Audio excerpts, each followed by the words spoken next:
and welcome to this edition of Indian Express Opinion Videos. Our top story is the continuing protests by farmers in large parts of the country, especially in Maharashtra and Madhya Pradesh. Farmers are dumping vegetables, storming police stations, generally protesting the callous policies of their state governments. But to explain this large story to us, I have with me Harish Damodaran, Indian Express's senior editor. Harish, why are farmers protesting in such a big way across large parts of India? Actually, it's not across India. Okay. It is in specific belts. Like in Maharashtra, it's not Marathwada and Vidarbha. It's happening along the stretch from Ahmednagar, basically Nashik, Ahmednagar, Pune, Satara, Sangli, Kolhapur, Western Maharashtra. Okay. So is that significant that they're protesting in Western and not in Eastern Maharashtra? Yes. And same is the case even in Madhya Pradesh. This is happening in the Malwa opium belt, basically Ratlam, Nimach and Mandsaur. So these two are fairly prosperous regions. These are not poor farmers. Okay. And these are farmers who have seen better times. Okay. So these farmers are fairly well organized, very articulate, and they are full-time farmers. Okay? So why are they protesting if they're better off farmers than the others? When I'm saying better off farmers, it doesn't mean that they are rich or anything. But they are predominantly they grow commercial crops. Like in Nimach, Mandsaur and all, they are mostly growing seed spices. Like ajwain, jeera, isabgol, ashwagandha. And plus even things like, for example, even potatoes. Okay. What about and in Maharashtra? In Maharashtra, they are growing grapes, they are growing pomegranates, they are growing onions. Not cotton and things. So they are growing, and like for example, onions. It's mostly rabi onions, which they store actually. Which they store, and actually they play the market. I see. So these are farmers not of the usual kind. I mean, they are not the subsistence farmers. Who grow jowar and bajra for their own self-consumption. But having said that, why are they protesting? Do they feel that their state governments, which is in Madhya Pradesh and in Maharashtra, both run by the BJP, incidentally, do they feel that Achhe Din are not here yet, for them at least? That is not the thing. Basically, what has happened is there's a price crash. Okay.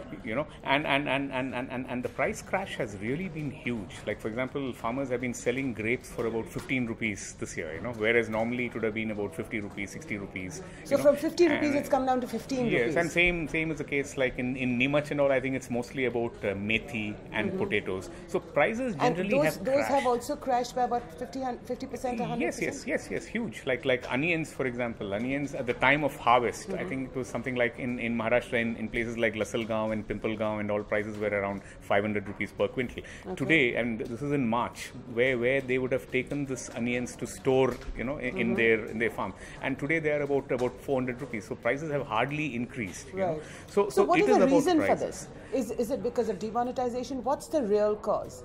When demonetization happened, I mean, I and many of us thought that production will be impacted. Farmers won't be able to get fertilizer, they won't be able to get pesticides, they won't be able to organize production, they won't be able to pay labor.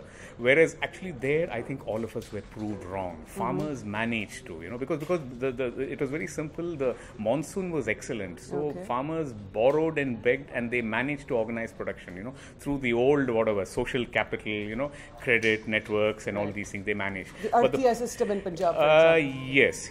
Somehow they managed to get the production. But what has happened is in the marketing. Basically, what has happened is liquidity has disappeared from the markets. See, the produce markets are largely cash based. Most of the trades happen in cash. There is no cash in the markets. And traders are probably afraid of stocking up, buying by cash. So did demonetization impact this liquidity in the markets? Yes, I think that is what demonetization essentially has done. And there is fear among the trading community.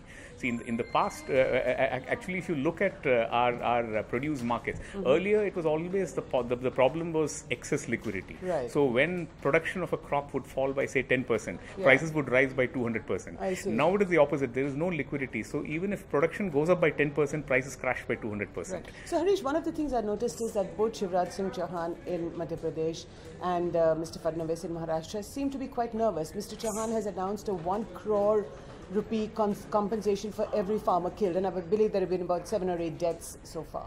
Yeah, see, these farmers, as I said earlier, they are very articulate. They are very assertive. Like in Maharashtra, they are largely Marathas. Right. Here, I think in Western Maharashtra, the people who have died are all patidars. Right. Right. Exactly. And so they come from. And I think the patidar chief is saying that they will not let the cremation of these men be held until the chief minister himself comes to the spot. Yes. Yeah. So we are seeing a pattern everywhere. Even in Andhra and in Telangana, we saw the same thing with regard to red chili prices. So why are these chief ministers so nervous?